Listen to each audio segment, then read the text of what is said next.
Greetings YouTube, JC Bad Edit Pro with a video about audio, and today we're going to talk about the Audiophile by Shure. It is the M97xE cartridge, and it is an awesome cartridge. Shure dipped way deep into their bag of tricks to come up with this one, and it is just the next in a long line of cartridges that I have tried since I got back into vinyl at the first of the year 2010.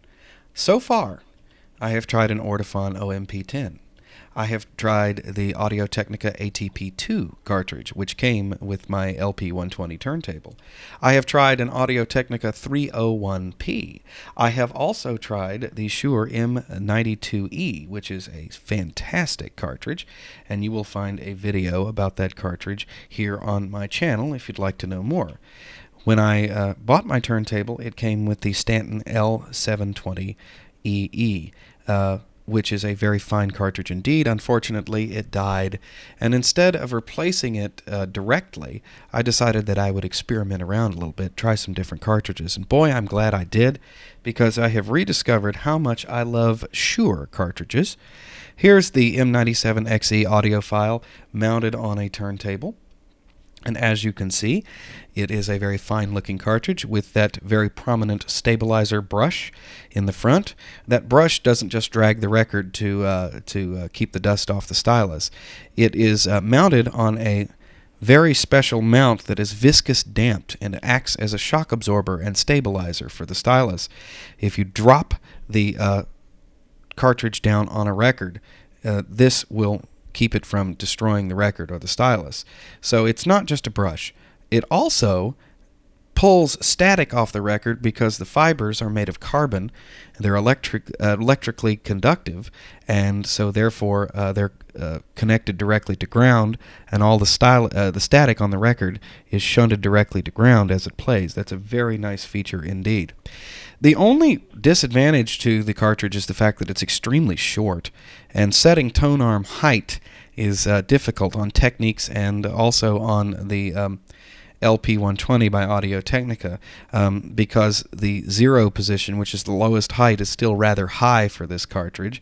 However, you can get around this quite easily by getting some little spacers to put on the head shell when you mount the cartridge, which will make the cartridge taller, or you can do what I did and use two mats. I used the felt mat from Audio-Technica and then put the rubber mat from my Lab 2000 turntable over top of that, which brought the height up to almost level, so very nice indeed.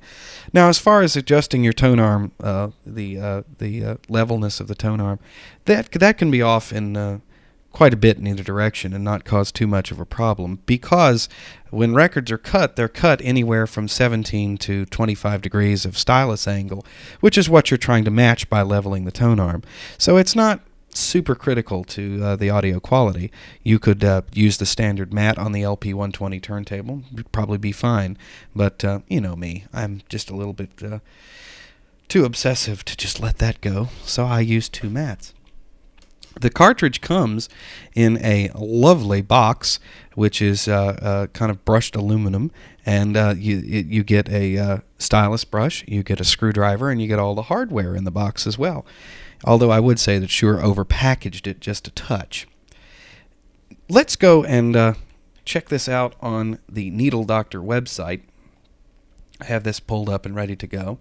We can talk about this cartridge there. They're selling it for $89, which is not a bad price considering that the street price is $140. Look at the specifications here. We'll talk a little bit about it. The frequency response is fantastic on this cartridge, 22,000. The high-end response is a bit demure. It is not as brash as some other cartridges. However, the high-end is very sweet, very clean, very detailed, and there's almost no distortion. Also, the cartridge, if well aligned, just tracks perfectly. Things like inner groove distortion, high velocity records that would overload other cartridges and cause sibilance and splatter. This cartridge doesn't seem to have very much problem with that at all. And I've tried some pretty high velocity stuff on it, including the 1998 pressing of Michael Jackson's Thriller, which none of my other cartridges will play without some distortion. The stylus tip on this cartridge is special in that it is a special design. It's extremely elliptical. It's 0.2 by 0.7 mils. The average is 0.3 or 0.4 for other elliptical styluses, so they're almost round. This makes this cartridge a really bad candidate for back cueing of any kind. I wouldn't attempt it at all because you're basically taking a shovel and digging out your grooves, and it will destroy the stylus and the records. So only play them forward on this one, okay, gang? Also, the tracking force is really finicky on this cartridge. You've got to get it just right. And the manual is just a bit misleading on this subject because the stabilizer brush actually requires some adjustment on the tracking force. So if you want the cartridge to track at 1.25, which is optimum, you need to set your tone arm to track at 1.75 grams. However, if you want to use the cartridge without the stabilizer, that is above the upper range limit, which is 1.5. So you would have to readjust the tracking force. Also, the anti-skate's a bit tricky because they don't indicate whether you should set it for the tracking force at the stylus tip or the total in the manual. I tried it both ways, and I ended up getting a little bit of skipping when I had the anti-skate set for 1.25 and the total tracking force at 1.75. So I ran the cartridge with the stabilizer up for a while. Sounds fine when you do it that way. And set the anti-skate to 1.25 and then set the tracking force to 1.25, which is optimum. And the result was that when I put the stabilizer down, the cartridge is technically tracking at 0.75 grams, 3/4 of a gram, which is very kind to your vinyl. However, you can use the low end of the range like that without distortion or skipping problems because the stabilizer keeps the stylus in the groove. So it's just a bit finicky. You may find different results on your system.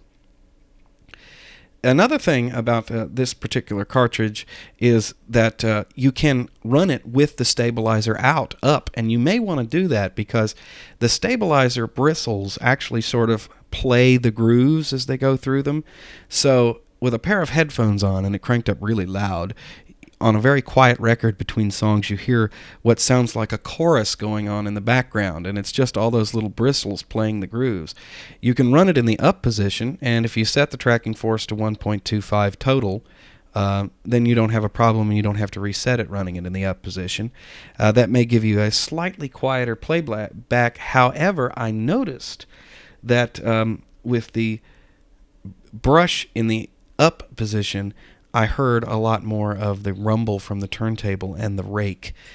So it's half dozen one, six of the other. I'd prefer to run it down.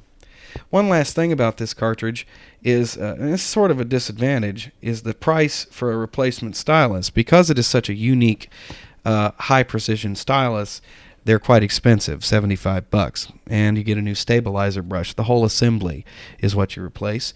The 78 stylus, only $35. That's a conical tip 2 mil stylus for playing 78s, and they don't put a brush on it. But nice to know that you could play 78s with this nice audiophile cartridge. So I'm going to take really good care of my cartridge and make my stylus last. I'm not going to bounce it around. $75 is kind of steep. And of course that is the price here at the Needle Doctor. That may change over time and might get lower or higher depending on the market. Shure stopped producing these cartridges for just a little while, and they've put them back in production. And so they're widely available now. Mine was on back order for quite a while, and it just showed up yesterday. So the thoughts about this cartridge are pretty much initial thoughts. It hasn't had a proper break-in yet, but I am assuming that it's just going to get better. You know when you find the right transducer, and when I say transducer, I talk about phono cartridges, speakers, headphones, that sort of things. And they're so personal because everybody's ears are different. You know you find the right transducer, whatever it might be, when you stop listening to the equipment and you just start listening to the music. And that's exactly the experience that I've had with this cartridge. I love it. It's the Audiophile M97xE by Shure. Thanks for watching. JC, Dad Edit Pro, waving bye-bye.